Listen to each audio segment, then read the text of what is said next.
Imagine waking up one morning and realizing that every struggle in your life, every tremor in your hands, every breath that feels too shallow, every moment of confusion was not a random misfortune, but the inevitable consequence of choices made long before you were born.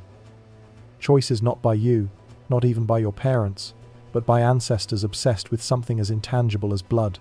You begin to see your ailments not as individual accidents, but as inherited scars, passed down like a family heirloom you never asked for. This is not the plot of a Gothic novel. It was the lived reality for countless women in history whose bodies and minds bore the weight of dynastic ambition. For them, marriage was not about love, not even about companionship. It was about preserving power, about keeping bloodlines pure at any cost. Their ancestors believed they were securing divine favor and royal legitimacy, but what they were really crafting was a genetic trap. The European aristocracy, especially from the late Middle Ages through the early modern era, clung fiercely to the idea of blue blood. They imagined their veins carrying something sacred, a substance set apart from commoners. To dilute it by marrying outside the circle of nobility, they thought, was to invite weakness and disorder into their rule.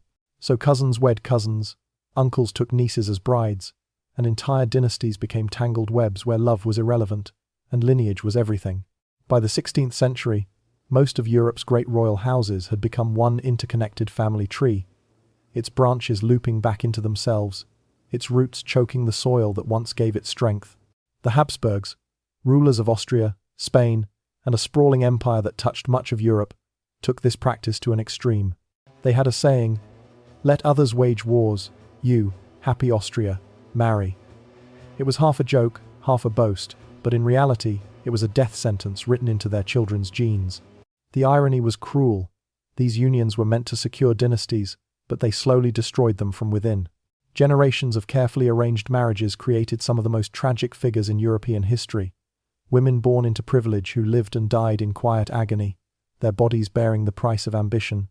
And yet, behind every crumbling jawline, every bent spine, every whispered rumor of madness, there was still a human being thinking, feeling, and often painfully aware of why they suffered. These women were not only prisoners of their castles, but also of their blood. Our story begins in Vienna, 1634, in the shadowed corridors of the Habsburg Palace. A child was born that year who would never know a day free from pain, Maria Anna of Austria. She was not cursed by fate, nor by divine punishment. Her suffering was written into her DNA generation upon generation of cousin marrying cousin, until her family tree no longer branched, but twisted like a rope tightening around her life. To understand the women trapped by this legacy, we must first step into the mindset of their time. In the courts of Europe, blue blood was more than a poetic phrase, it was a doctrine, a justification for rule. Nobility claimed that their blood was sacred, marked by God himself as separate from the masses. The color blue evoked not only the veins visible under pale aristocratic skin, but also the heavens, suggesting their authority flowed directly from above. This belief was not born in isolation. Medieval theology reinforced it, painting kings as God's chosen rulers, their lineage a sacred chain that must never be broken. Marrying outside that chain was seen not just as political weakness, but as spiritual corruption. Royal genealogies were carefully maintained, read aloud like scripture, as though proving divine legitimacy with each repeated name. And so, cousins married cousins, sometimes uncle to niece or aunt to nephew. These unions were often celebrated with lavish ceremonies, hymns, and blessings, while the political benefits were praised in chronicles and letters. But what was never celebrated was the silent inheritance mutations, deformities, fragility, passed from one generation to the next. The irony is that the very purity they sought became their greatest weakness. The Habsburgs perfected this system of self-destruction. By the 16th century, their dynasty stretched across Austria, Hungary, Spain, the Netherlands, and vast colonial empires overseas. They held Europe together not through endless war, but through relentless marriage alliances. It was said that where their rivals conquered with swords, the Habsburgs conquered with wedding rings. But every celebration of union carried with it an unspoken risk. Every child born to these royal families was both a political triumph and a genetic gamble. Some were outwardly healthy, carrying the dynasty forward with strength. Others were marked from birth, their bodies etched with the consequences of generations of inbreeding. A protruding jaw here, a crooked spine there, a frailty of mind that could be dismissed as eccentricity until the evidence became undeniable. Court physicians whispered of mysterious ailments, of children who struggled to walk, who suffered seizures, who lived in shadows. Yet even they rarely named the truth. To admit that the royal blood itself was tainted would have been heresy, a challenge not only to the family but to the very idea of divine rule. Instead, they spoke of curses, of God's will, of inexplicable maladies, and through this silence, the cycle continued. A cycle that would reach its most haunting expression in the Habsburg line, where jaws jutted forward so far that chewing became impossible, where marriages bound uncle to niece until the family tree resembled not a branching oak, but a twisted vine, strangling its own descendants. It is within this fragile yet ruthless world that we meet Maria Anna of Austria, a child born into luxury but condemned from her very first breath. Her story, and those of other royal women like her, show us the cost of believing that blood is more valuable than humanity. Vienna, 1634. In the candle-lit corridors of the Hofburg Palace, the cries of a newborn echoed through rooms lined with portraits of ancestors. But this was no ordinary child, this was Maria Anna of Austria, the latest link in a chain of marriages so tightly bound that her family tree looked more like a knot than a lineage. From the beginning, something was different. While other children learned to crawl, Maria Anna struggled to balance. Her spine bent unnaturally, curving until each step was a painful negotiation with gravity. Her jaw jutted forward so prominently that chewing became a daily ordeal. Servants sliced her food into slivers, whispering apologies as they placed tiny bites before her. Eating, something most children took for granted, became for her a battle one she often lost in tears. Yet what hurt more than the body was the mirror. In the painted faces of her ancestors that lined the palace halls, she saw reflections of herself, an uncle's protruding jaw, a grandmother's hunched spine. It was as if the portraits whispered to her, "You are not unique, you are the consequence." The Habsburg court, steeped in ritual, treated her less as a child and more as a case study. Physicians recorded her deformities with cold precision, measuring the curvature of her spine, sketching her jawline, noting the weakness in her limbs. To her face they spoke of mysterious ailments and God's will, but behind closed doors they muttered about the Habsburg curse. Her world shrank to the confines of dim chambers with drawn curtains, where she read voraciously. If her body was a prison, her mind sought escape in words. Books became her secret kingdom, places where marriages were of love rather than politics, where children were not born bearing the sins of their ancestors. In those stories she could breathe without pain. But outside the pages of her books, the reality of her fate became clearer each year. Suitors came and went, their interest extinguished when whispers of her health reached their courts. In a dynasty where even cousin marriages were acceptable, Maria Anna's condition was deemed too severe to overlook. The rejection was not spoken aloud, but its silence was deafening. Her loneliness deepened. Court life revolved around appearances, balls, ceremonies, processions. But Maria Anna was rarely seen. When she did appear, heads turned, whispers followed, and pity draped itself over her like a shroud.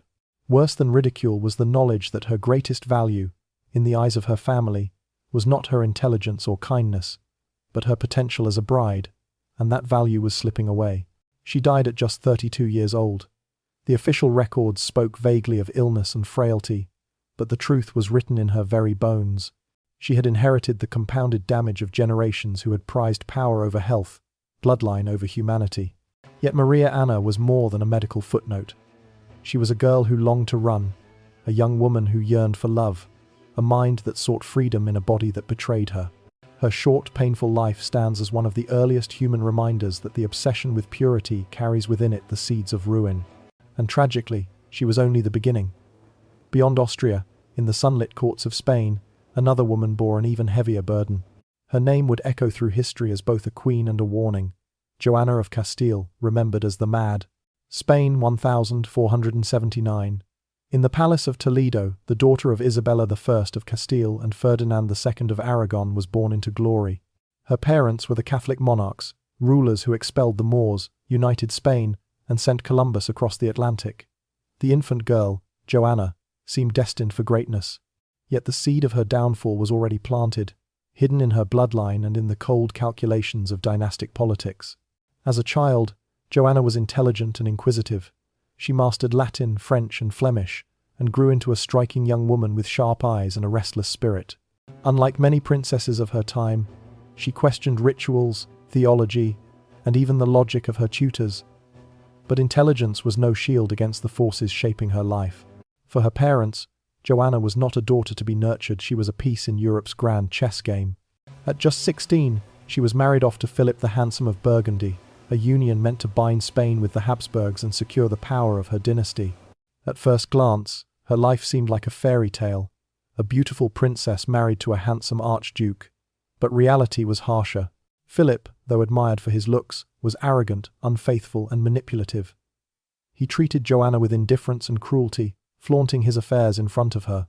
The court whispered that her obsessive jealousy was madness. But was it madness, or simply the natural anguish of a young wife humiliated and powerless? The true tragedy began in 1506, when Philip died suddenly, perhaps of typhoid, perhaps poisoned. Joanna's grief was overwhelming. She refused to bury him, traveling across Spain with his coffin, opening it at night to weep over his body. Chroniclers branded her mad, yet her actions can also be read as the desperate rebellion of a woman stripped of control over her life, clinging to the one figure she had loved, even if that love had been toxic. Her father, Ferdinand, and later her son, Charles V, used her fragile state as justification to remove her from power. They declared her mentally unfit to rule and confined her to the convent of Tordesillas. For the next 46 years, Joanna lived in isolation, a queen in name but a prisoner in truth. Accounts describe a pitiful existence. She was locked in dark chambers, denied proper food, left without warmth in winter. Some attendants noted her long silences, her refusal to wash, her erratic outbursts of screaming and weeping. But we must ask, were these symptoms of mental illness, or the predictable result of half a century of imprisonment and despair? Modern historians lean toward the latter. Joanna may have suffered from depression, anxiety, or even a hereditary predisposition toward mental instability, exacerbated by the inbreeding that ran through her family tree. But much of her so-called madness was politically convenient. By branding her insane, the men around her, her father, her son, her courtiers legitimized their own rule. When she died in 1555, still confined in the convent, she had been silenced for nearly half a century. Her legacy was reduced to a cruel nickname, Juana la Loca. But beneath that label lies a deeper truth. She was not merely mad. She was a woman crushed by dynastic politics, used as a pawn, and stripped of both agency and dignity. Her story embodies the dual tragedy of royal inbreeding and political oppression. She was both victim of her bloodline and victim of men who found her suffering convenient. And yet, Joanna's tale was only a harbinger of worse to come, for in the glittering courts of Madrid, the inbreeding would intensify, and a fragile child, Margaret Teresa of Spain, would be raised not for happiness but for sacrifice. Madrid, 1651. In the royal palace, surrounded by gold-leaf ceilings and the echo of whispered prayers, a small infant cried her first breath.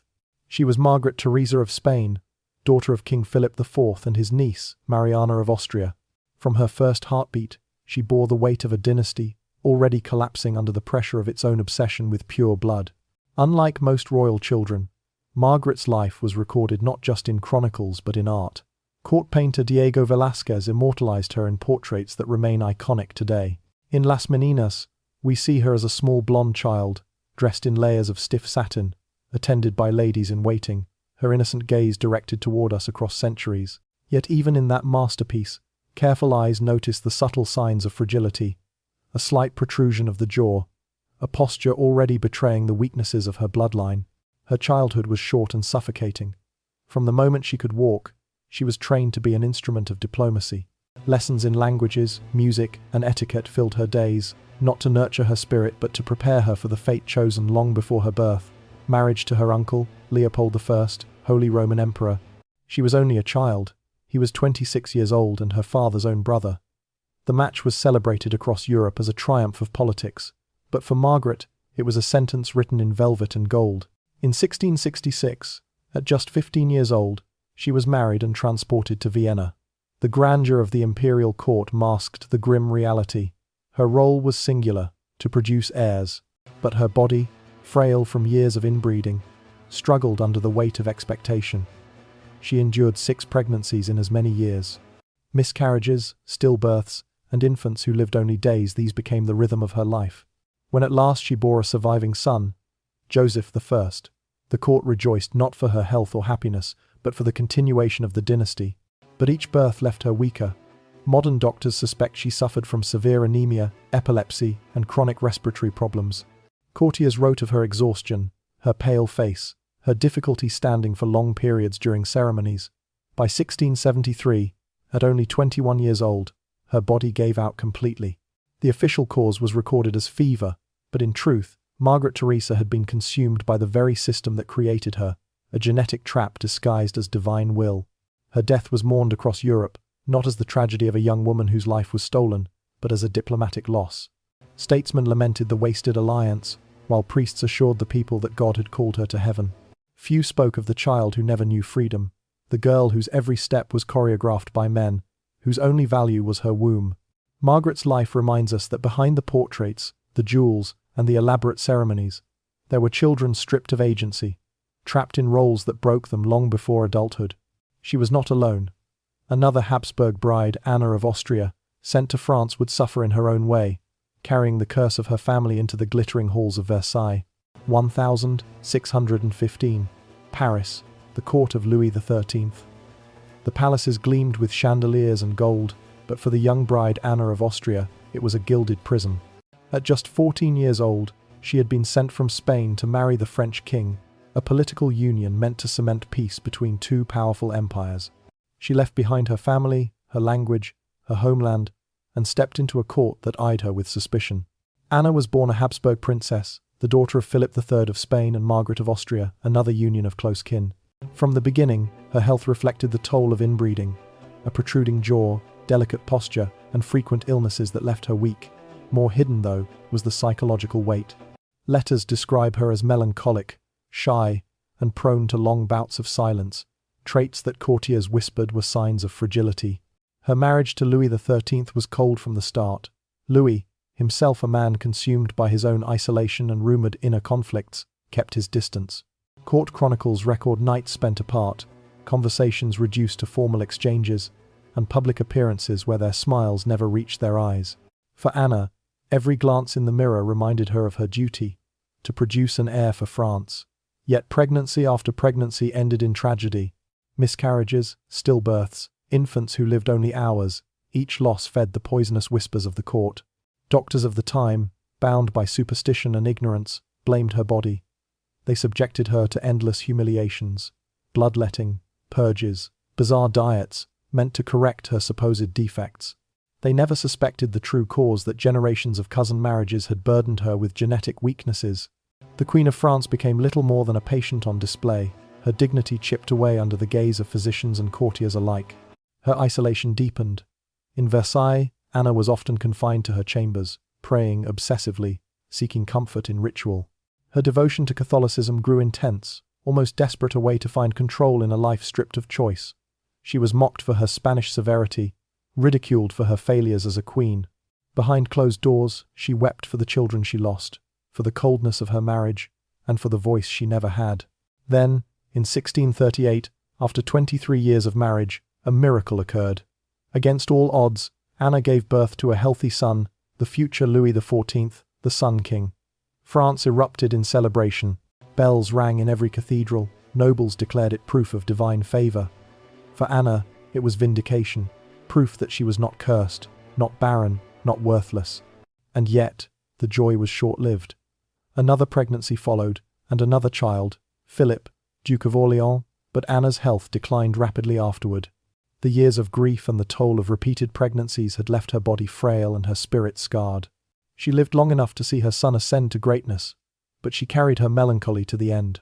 Historians believe she suffered from chronic depression and anxiety conditions common in Habsburg bloodlines, made worse by the crushing isolation of court life.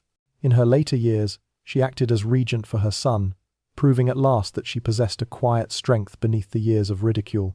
Yet history remembers her not as a powerful figure, but as a woman marked by tragedy, another Habsburg queen consumed by the very system that created her. Anna's story is not just about one woman's suffering, it is about how dynastic ambition treated human lives as tools. She was traded like a pawn, forced into a marriage that robbed her of joy and reduced to her reproductive value. Her legacy lived on in her son, Louis XIV, but at the cost of a lifetime of pain. From Anna of Austria, Our journey moves forward to another Habsburg princess whose name would echo through history. Marie Antoinette, the doomed Queen of France, who carried the family's genetic burden into the chaos of revolution. She is remembered in legend for a single phrase she never uttered: "Let them eat cake." But behind the myth stands a tragic figure.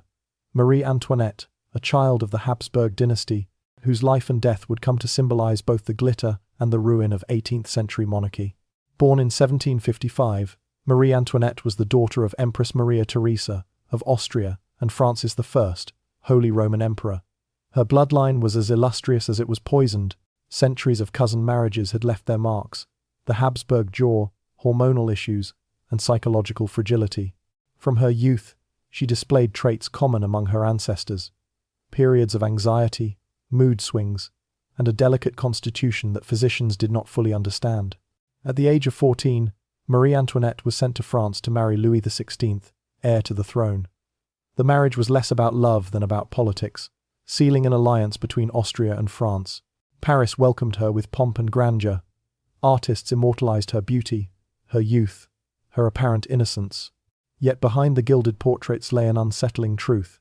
She was unprepared for the immense pressure of becoming queen of a foreign kingdom. Her marriage to Louis was troubled from the start. Both young, both awkward, they struggled with intimacy. For 7 long years, their union remained unconsummated. Court gossip was merciless. Rumors spread that Marie was barren, defective, or even cursed. In reality, both she and Louis carried the genetic and psychological baggage of inbreeding. He suffered from developmental delays and social awkwardness, while she battled cycles of depression and anxiety. The pressure to produce an heir turned their private struggles into a public spectacle. When she finally conceived, the ordeal was grueling. Her pregnancies were marked by extreme illness and miscarriages. Of the 4 children she bore, only 1 would live to adulthood. Each loss deepened her despair and fueled the venom of her enemies. Pamphlets circulated across Paris mocking her as the Austrian woman, an outsider draining France's wealth while failing in her sacred duty as queen. To cope with her isolation, Marie Antoinette turned to extravagance. She built the Petit Trianon, a private retreat at Versailles, and indulged in fashion, theatre, and masked balls. These diversions, harmless to her, became ammunition for her critics. In a kingdom staggering under debt and famine, her silk gowns and diamonds appeared as proof of callous indifference. What her accusers did not see was a frightened woman, desperately clinging to joy in a court that despised her. As France slid toward revolution, Marie Antoinette's psychological state grew fragile. Eyewitnesses describe her as erratic at times, frantically active, at others sunk in despair. Historians now suspect she suffered from severe depression, possibly worsened by hormonal and genetic factors. But in the eyes of the people, she was simply the enemy, the foreign queen who symbolized everything rotten about the monarchy. In 1789, the revolution erupted. The palace at Versailles was stormed, and Marie Antoinette's gilded world collapsed. She endured years of imprisonment, watching her husband executed, her children torn from her side. By the time she stood before the Revolutionary Tribunal in 1793, she was a shadow of the radiant girl who had once enchanted Europe. Her trial was swift and merciless. Accused of crimes ranging from treason to incest, she listened with a stoic calm that astonished even her enemies. In her final moments, she displayed a dignity that history often forgets. On the 16th of October, 1793, she was led to the guillotine. Her once famous hair was cropped short, her face pale but resolute.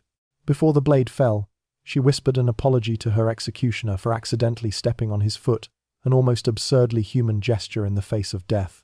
Marie Antoinette's story is more than the fall of a queen, it is the culmination of centuries of dynastic obsession. The Habsburg bloodline had given her jewels, palaces, and power, but it had also cursed her with fragility, isolation, and despair. She was less a villain than a victim of forces far larger than herself: politics, genetics, and the crushing weight of expectation.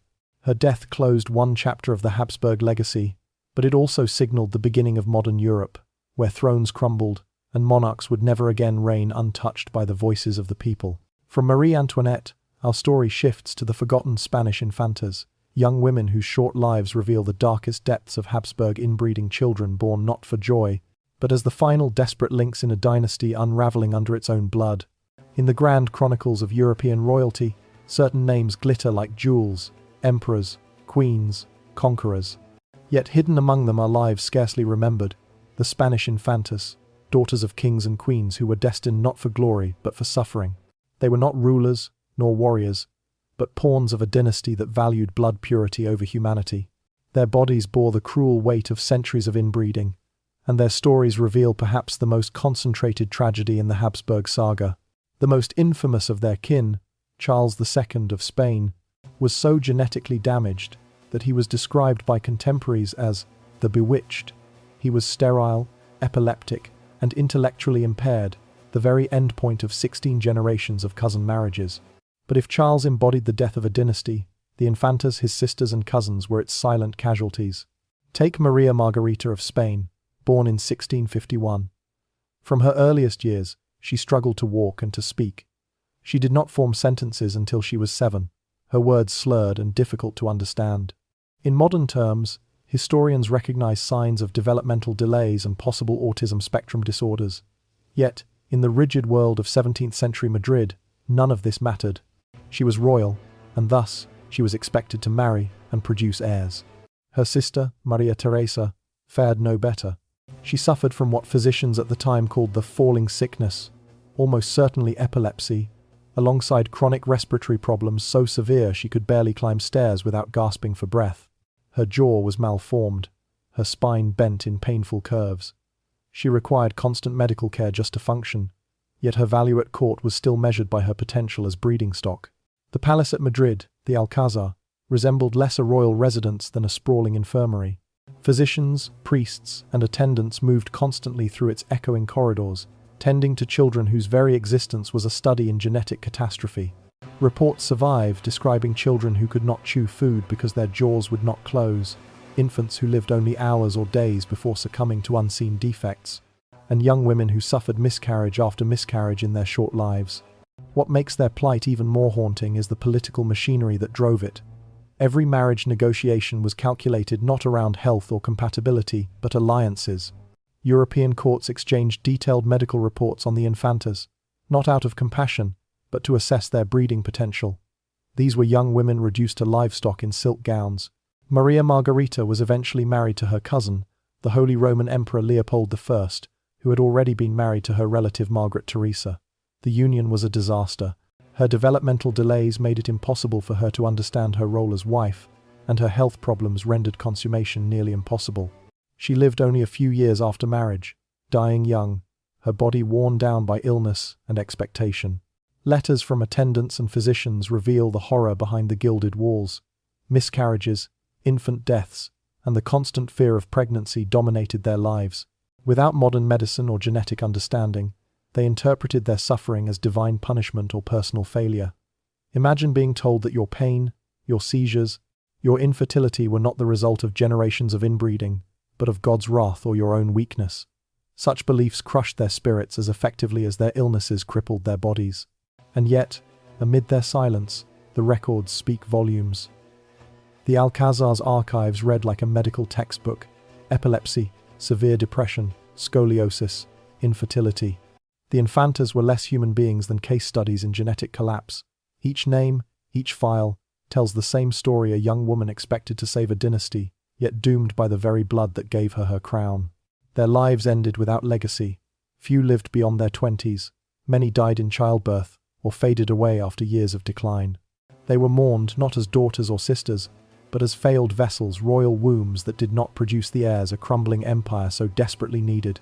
In these forgotten infantas, we see the cruel endpoint of dynastic obsession. They remind us that behind the grandeur of palaces and portraits lay human beings, children sacrificed to the cold altar of political necessity. Their names may not be etched in monuments, but their suffering is etched into history as a warning. From their stories, we must turn to the science that explains their fate. To understand how such suffering could repeat generation after generation, we must look beyond court chronicles and into the world of genetics, where the hidden mathematics of bloodlines reveal the inevitable collapse that follows when humanity is ignored in the pursuit of power.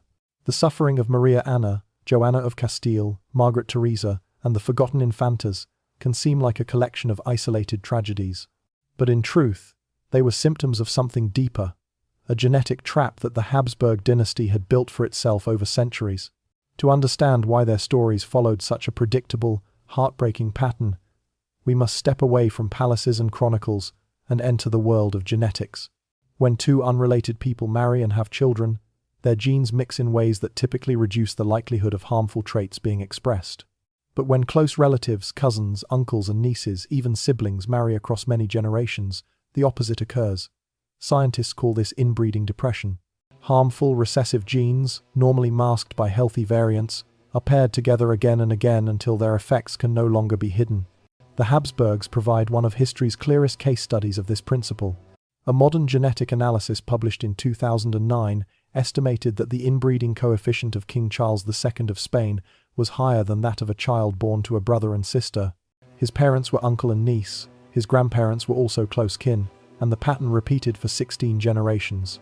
His condition, sterility, epilepsy, possible intellectual disability was not an accident, but the mathematical consequence of centuries of genetic isolation. The most visible hallmark of this process was the so-called Habsburg jaw, mandibular prognathism.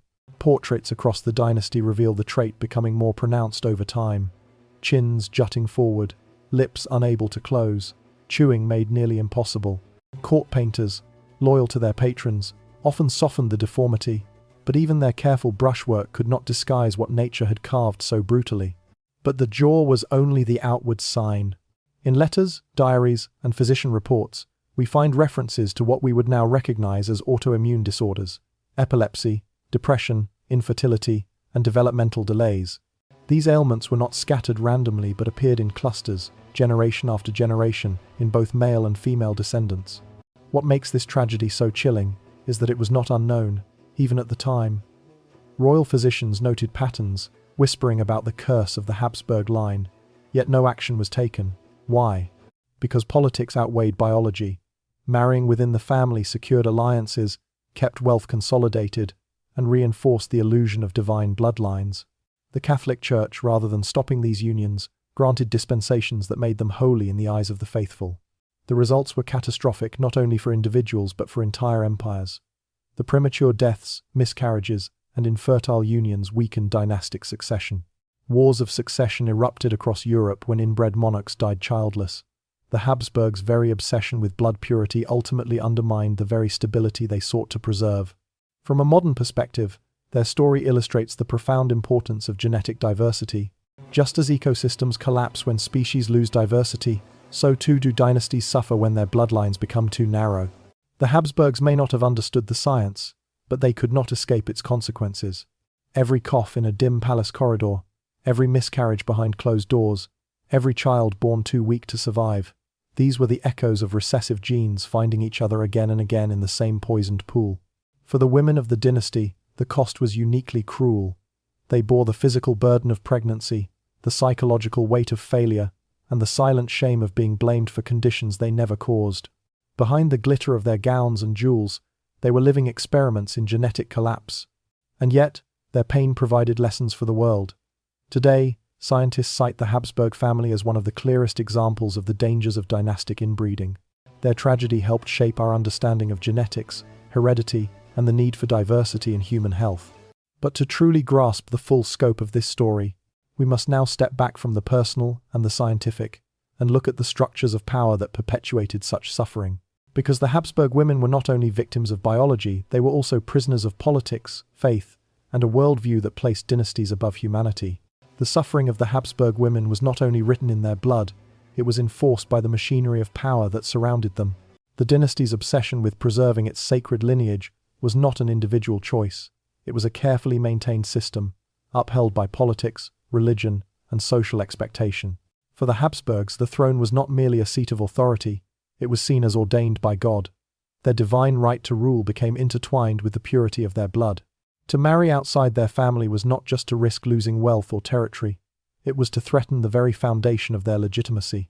Hence the motto, Bella gerant alii, tu felix Austria nube, let others wage war you, happy Austria marry. It was both a boast and a prison sentence. At every step, the Catholic Church reinforced this logic. Papal dispensations allowed marriages between close relatives that would have been forbidden to ordinary people. Priests preached of sacred bloodlines, while confessors counseled queens to accept suffering as God's test. To question the dynasty's marriage practices was to question both throne and altar, a dangerous act that could be branded as heresy. Politics provided the other chain. The Habsburg Empire was vast, stretching from Spain to Austria, from the Low Countries to the New World. Every marriage was a diplomatic bargain, binding together kingdoms that might otherwise clash in war. Young women became bargaining chips in a grand game played by emperors and ministers. Their bodies carried treaties, their wombs bore alliances. Whether they lived or died, whether they thrived or broke, mattered less than whether their marriages secured the next generation of rulers. Inside the palaces, the silence was deafening. Physicians recorded deformities in private but spoke publicly of God's will. Courtiers averted their eyes from miscarriages and infant deaths, offering polite condolences before resuming the intrigues of the court. Even artists, like Velázquez in Spain or Rubens in the Low Countries, softened deformities in portraits, transforming genetic suffering into an illusion of majesty. And the women themselves? They were expected to endure. In letters, we see glimpses of despair, laments over repeated pregnancies that ended in loss, quiet references to seizures and melancholy, pleas for spiritual comfort. But these voices were hushed, confined to private correspondence or erased by official chroniclers. To admit too openly the cost of inbreeding was to undermine the dynasty's very claim to superiority. Thus, generation after generation, the system perpetuated itself. A machinery of silence, built on politics and sanctified by faith, allowed the suffering of women to become normalized, invisible, even necessary in the eyes of rulers. But silence is never absolute. Whispers of the Habsburg curse spread through Europe. Rival dynasties mocked them in satire, foreign observers noted the deformities, and common people whispered about God's punishment. The truth was present, but the powerful chose to look away until biology forced them to confront it. And so, the women's suffering was both deeply personal and profoundly political. Their broken bodies became symbols of the cost of ambition, while their muted voices revealed the human toll of a system that valued dynasty over dignity, empire over empathy. Yet the story does not end with silence. In the centuries that followed, their pain would speak louder than any royal decree through art, through science, and through the enduring lessons their lives left behind. If the suffering of the Habsburg women was the quiet heartbeat of this dynasty's decline, then the life of Charles II of Spain was its final desperate gasp. Born in 1661, Charles embodied in one fragile body the accumulated genetic weight of 2 centuries of cousin marriages. His parents, King Philip IV and Mariana of Austria, were uncle and niece. His family tree did not branch, it circled inward, until Charles carried the same ancestors multiple times over. Even at birth, his condition was obvious. The midwives whispered about his tiny, twisted frame, his weak cries, his inability to feed.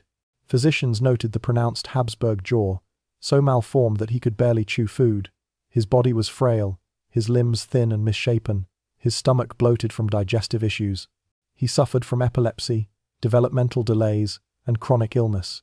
Some historians believe he was intellectually disabled, others that he was tormented by mental instability. What no one doubted was that he was incapable of ruling an empire on his own. But Charles was not just a sick child, he was the last hope of the dynasty. The Spanish Habsburg Empire stretched across Europe and the Americas, its wealth immense but its foundations already crumbling. Every courtier, every minister, every foreign ambassador looked at Charles and asked the same question: could this boy produce an heir? The answer was cruelly simple: no. His marriages, first to Marie-Louise of Orléans, then to Mariana of Neuburg, were politically brilliant but biologically hopeless. Both queens were young, healthy, and desperate to fulfill their duty. Both endured immense pressure to bear a son, and both were forced to watch Charles's body fail again and again. Reports describe his impotence, his exhaustion, his inability to perform the simplest acts of intimacy. Rumors spread that he was cursed, bewitched, or possessed by demons. Priests performed exorcisms at his bedside, sprinkling holy water on a king who could not save himself. Yet Charles lived on, a tragic puppet king, shuffling through the grand halls of the Escorial Palace. His subjects called him El Hechizado, the Bewitched. His life became a theatre of misery, his body the evidence of a family that had chosen power over survival. Even foreign visitors remarked with pity and horror, "He is not a man for ruling, but a man for pity." By the 1690s, Spain was collapsing. Its armies lost battles, its treasury emptied, its colonies strained under corruption. And still the childless Charles lingered, his fragile existence holding the fate of empires. Who would succeed him? France, Austria, or another great power. His death would not just end a dynasty, it would spark a war. On the 1st of November 1700, at the age of 38, Charles II died. His final days were marked by seizures, hallucinations, and total physical collapse. When his body was examined, doctors reported that his heart was the size of a peppercorn, his lungs corroded, his intestines rotten, and his body full of water. His testicles, they noted with brutal clarity, were atrophied and shriveled like raisins. It was not just the end of a man, it was the biological extinction of a bloodline. His death without an heir triggered the War of Spanish Succession, a brutal European conflict that reshaped the map of the continent. But perhaps the deeper legacy was not political, it was genetic. The world had watched a dynasty destroy itself from within, sacrificing generation after generation of women and children to the illusion of purity. Charles II's tragic life was the final proof of what centuries of whispers had long suggested. The Habsburg obsession with bloodline had led not to eternal power, but to biological ruin. The curse had claimed its last victim, and with his passing, a door closed forever on one of history's most tragic dynasties. The story of Charles II's body and the countless broken lives before him might feel like isolated tragedies, but in truth they were living case studies of a broader biological reality. What the Habsburgs never understood, or refused to see, was that their obsession with purity was not divine, but genetic suicide. Modern science has a word for this: inbreeding depression. When cousins, uncles, and nieces marry generation after generation, the genetic deck is reshuffled in dangerous ways. Harmful recessive traits normally hidden by healthy variations become concentrated. What was rare in one generation becomes dominant in the next. Slowly, a dynasty suffocates under the weight of its own blood. The Habsburg jaw is the most visible marker, a disfigurement so striking that it became the dynasty's signature. Portraits show the jaw jutting forward, lips unable to close, speech slurred, meals agonizing. But this was only the surface. Beneath it lay epilepsy, infertility, developmental delays, immune deficiencies, and psychiatric disorders, an avalanche of suffering born from the same root. Historians and geneticists today have even quantified it. Using marriage records, scientists reconstructed the Habsburg family tree and calculated Charles II's inbreeding coefficient. The result was staggering. His genetic similarity to his own parents was higher than if he had been the child of a brother-sister union. In other words, centuries of strategic marriages had effectively collapsed the family tree into a closed loop. And yet, the tragedy was not just genetic, it was cultural. Royal courts knew. Physicians whispered. Priests granted special dispensations to allow marriages between close kin, citing divine blessing while ignoring earthly consequences. In the cold logic of politics, the health of individuals mattered less than the survival of treaties and thrones. The irony is devastating. In seeking to preserve divine right, the Habsburgs ensured their own destruction. Their family motto had once proudly declared, "Let others wage wars, you, happy Austria, marry." But what those marriages preserved was not stability, it was suffering, inherited like a curse, passed from mother to daughter, father to son. Looking back now with modern genetics, their fate feels inevitable. But to the women and children who lived it, it was anything but abstract. It was the sharp pain of a curved spine, the crushing despair of miscarriages, the loneliness of being labeled mad, the humiliation of being paraded in portraits while mocked in whispers. The science explains the curse. The human stories give it weight. The Habsburg tragedy became one of history's most extreme reminders that bloodlines are not destiny, they are vulnerability when misused. And the lesson of inbreeding depression did not remain locked in royal palaces. It became a cornerstone of modern genetics, shaping our understanding of heredity, variation, and the vital importance of diversity. When we step back from the courts of Vienna and Madrid, the story of the Habsburg dynasty is not only one of kings and emperors. It is, above all, a story of women. Women whose lives were spent as pawns in a political game, whose suffering was hidden behind palatial walls, and whose humanity was too often reduced to a single function: to bear heirs. Maria Anna, Joanna of Castile, Margaret Theresa, Anna of Austria, Marie Antoinette, each one of them bore the crushing weight of a dynasty's ambition. Their portraits hang in museums today, framed as relics of grandeur. But the true story behind those painted eyes is pain. Spines bent beneath layers of silk, smiles hiding jaws that could not close, minds fractured under the impossible burden of expectation. And yet, they endured. Some turned to books, seeking freedom in worlds of imagination. Others clung to faith, finding strength in rituals when love and support were denied. A few found dignity, even in death, meeting execution or confinement with a courage that outshone their tormentors. In their quiet resilience, they preserved a kind of nobility more profound than any title, a nobility of spirit. The tragedy of the Habsburgs also forces us to confront uncomfortable truths about our own societies. Because while cousin marriage among kings has faded, the logic that created their suffering still lingers. How often do we see people reduced to their function, valued only for what they can produce? How often do institutions prioritize tradition, profit, or political gain over individual welfare? The Habsburg curse is a mirror. It reflects the dangers of treating human beings as instruments rather than individuals. It shows us what happens when ideology outweighs compassion, when power tramples dignity. And it warns us that the cost of such choices is not measured only in statistics or political victories, but in human lives quietly broken. Modern genetics learned a great deal from their suffering, but history must learn too. It must remember that behind every royal lineage, every treaty, every empire, were flesh and blood people, women and children, who deserved better. Their legacy is not just scientific data, it is a moral lesson written in pain. The women of the Habsburg line did not choose their fate, but in remembering them, we choose to give meaning to their suffering. We choose to hear the voices silenced by history, and to ensure that their story becomes more than a cautionary tale. Because true nobility is not found in bloodlines or crowns, it is found in the courage to look unflinchingly at the past and say, never again. The story of the Habsburgs reached its tragic conclusion with one man, Charles II of Spain. Born in 1661, Charles embodied centuries of inbreeding in a single frail body. His tongue was so large that he could barely speak. His jaw jutted so far forward he could not chew properly. He suffered seizures, infertility, and was described by diplomats as more child than king. When he died in 1700 without an heir, it was not merely the end of his life, it was the collapse of an entire dynasty. The Spanish Habsburg line, so obsessed with purity, extinguished itself in a single generation. His death triggered the War of the Spanish Succession, a conflict that dragged Europe into chaos. Power was preserved for a moment, but the human cost had already been paid over centuries of suffering. What remains today are their portraits, their palaces, their names in history books. But what matters most is what lies beneath, the lessons they left us. That when ambition blinds compassion, empires fall. That when ideology outweighs humanity, even the most powerful families can destroy themselves. And yet, within this darkness, there is also light.